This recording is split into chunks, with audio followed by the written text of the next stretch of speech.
Hi friends, welcome back to my channel. ఇప్పుడు చేపల fry నా స్టైల్లో ఎలా చేయాలో ఒకసారి చూద్దాం. కావాల్సిన పదార్థాలు ఏంటో చూసేద్దాం. దీనికి ఫ్రెష్గా ఒక 1/2 kg చేపలు అయితే తీసి పెట్టుకున్నామండి. సో దాంట్లోకి మసాలాలు అనమాట.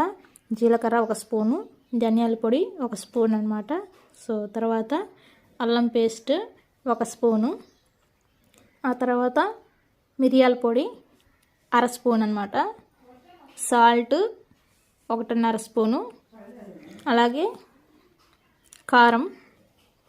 సో మీరు కారం అయితే మీరు కొంతమంది ఏంటంటే కారం కొంచెం ఎక్కువ తింటారు, కొంతమంది తక్కువ తింటారు అనమాట. సో దాన్ని బట్టి మీరు వేసుకోండి. నేనైతే 1.5 స్పూను కారం వేస్తున్నాను అనమాట.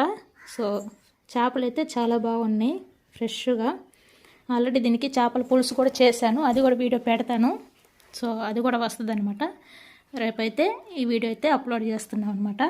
సో కారం వేసుకున్న తర్వాత దాంట్లోకి కొంచెం చిటికెడు పసుపు అనమాట. ఆ తర్వాత నిమ్మకాయ చెక్క ఉంటుంది కదా, సగం పిండుకోవాలి. ఆ తర్వాత కొంచెం ఆయిల్, అలాగే కొంచెం వాటర్. బాగా మసాలా అయితే ఇంట్లోది పొడులు బాగా మిక్సీ పట్టిన మసాలా అనమాట. అదంతా బాగా కలుపుకోవాలి. సో మీరు మీరు ఎలాంటి చేపలు తీసుకుంటారో దాన్ని బట్టి సో మసాలాలు అనేది కలుపుకోండి. కొంతమంది ఏంటంటే పాకెట్ మసాలాలు యూస్ చేస్తారు. మనం ఏంటంటే ఇంట్లోనే మసాలా తయారు చేసామన్నమాట. సో అదంతా బాగా కలుపుకోవాలి. సో అదంతా ఆ చేపలకి బాగా పట్టించాలన్నమాట. సో ఎంత బాగా పట్టిస్తే అంత టేస్ట్ వస్తుంది.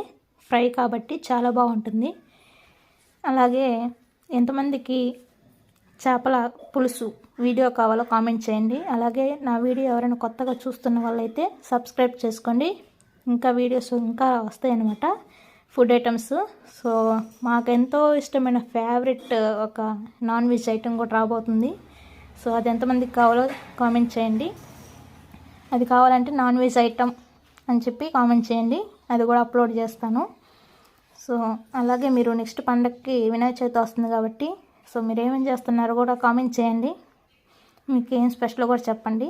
సో నెక్స్ట్ ప్రాసెస్ ఏందో చూద్దాం. ఈ ఫ్రైని అయితే మేము ముందు రోజు చేసి పెట్టామన్నమాట. తర్వాత రోజు ఇది చేస్తున్నాం ఫ్రైని. మీరైతే 4 hours అలా నానబెట్టుకొని ఆ తర్వాత చేసుకోండి. లేదు అంటే ఇంకా ఆ టైం ఉంటే నైట్ అంతా పెట్టుకున్న తర్వాత నెక్స్ట్ డే అయినా చేసుకోవచ్చు, మీ ఇష్టం అన్నమాట.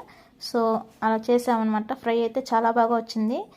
స్టార్టింగ్ అయితే ఒక వాయిస్ వచ్చింది కదా, సో అదైతే మా అమ్మ వాయిస్ అండి. ఎలా ఉందో కూడా కామెంట్ చేయండి ఆ వాయిస్. అలాగే నా ఛానల్ ఎవరైనా కొత్తగా చూస్తున్నట్లయితే సబ్స్క్రైబ్ చేసుకోండి, లైక్ చేయండి, షేర్ చేయండి.